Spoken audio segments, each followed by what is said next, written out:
یه سوالی هست، خیلی هم میگن که چجوری میتونیم حالا یه حرکتی بزنیم که راحت‌تر و سریع‌تر توی کارمون پیشرفت بکنیم. حالا کارتون هر چی که هست. تو این ویدیو قراره امروز بگم اون یه دونه عاملی که خیلی از افراد موفق و ثروتمند دنیا انجام دادن و تو کارشون زودتر پیشرفت کردن چیه.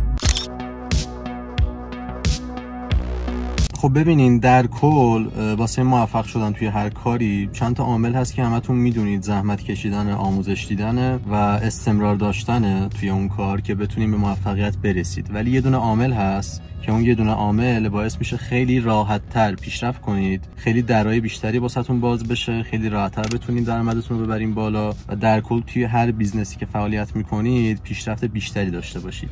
اون یه دونه عامل چیزی نیست جز ارتباطات. یعنی شما میتونید با ارتباطات قوی‌تر توی هر بیزنسی که فعالیت میکنید راحت‌تر شناخته بشید، راحت‌تر پیشرفت کنید و چون ارتباطاتتون قویه راحت‌تر میتونید که از هر نظر کارتون رو پیشرفت بدید، درآمدتون رو بیشتر بکنید و همه اینا برمیگرده به اینکه شناخته‌تر میشید، افراد بیشتری دور و براتون میشه و ارتباطاتتون چون قوی‌تره راحت‌تر میتونید خودتون رو وارد جنبه‌های مختلفی از کارتون بکنید. مثلا می‌خوایم بگید که یه مثال بگو بدونیم که این ارتباطات توی کیا عمل کرده و جواب داده بهشون. برای این مثال 2 نفر رو میخوام بهتون بگم که همتون میشناسید.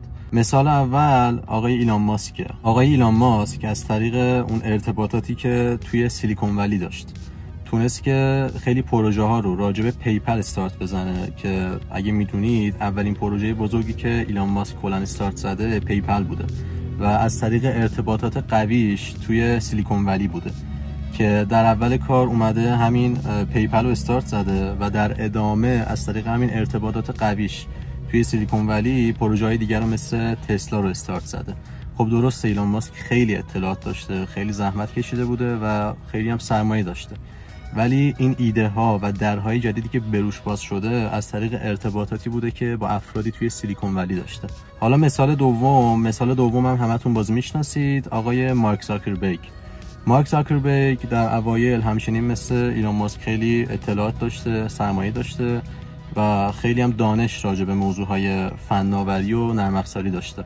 ولی خب ایشون آقای مارک زاکربرگ از طریق ارتباطات قوی که توی دانشگاه هاروارد داشته اومده پروژه‌های جدیدی رو استارت زده و تونسته که توی بخش نرم افزاری و فناوری خیلی حرکت‌های بزرگتر بزنه که باعث شده امروز رسیده به این نقطه که شرکت متا، اینستاگرام، واتساپ همشون زیر دست آقای مارک زاکربرگ. حالا اینا 2 نفر بود که من مثال زدم. خیلی از افراد بزرگ توی هر شهری که زندگی میکنید، هر جای ایران یا هر جای دنیا، خیلی از افراد موفق کلید موفقیتشون توی هر بیزنسی که بودن همین ارتباطات بوده.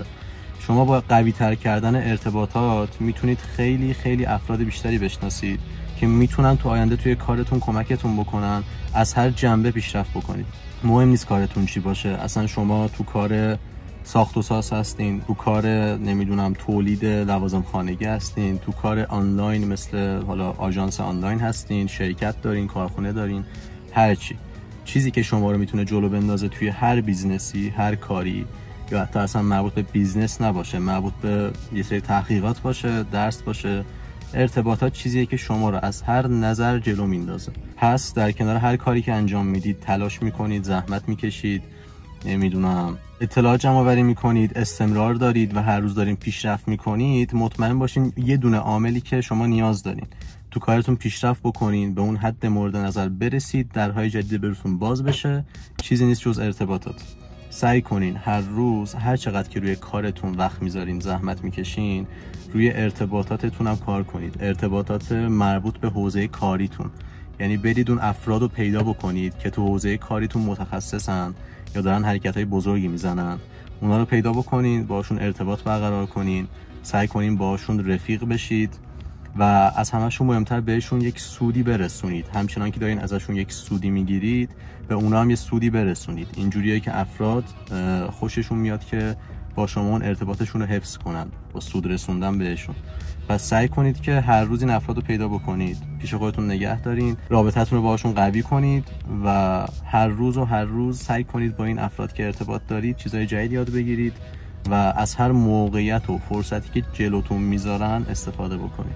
این بود از ویدیوی امروز. زیاد طولانیش نکردم مثل همیشه، خواستم فقط توضیح بدم که اون یه دونه عامل کلیدی که توی همه افراد موفق و معروف باعث شده خیلی موفق تر بشن چیه، که اونم ارتباطاته. تا ویدیوی بعدی، ارادت.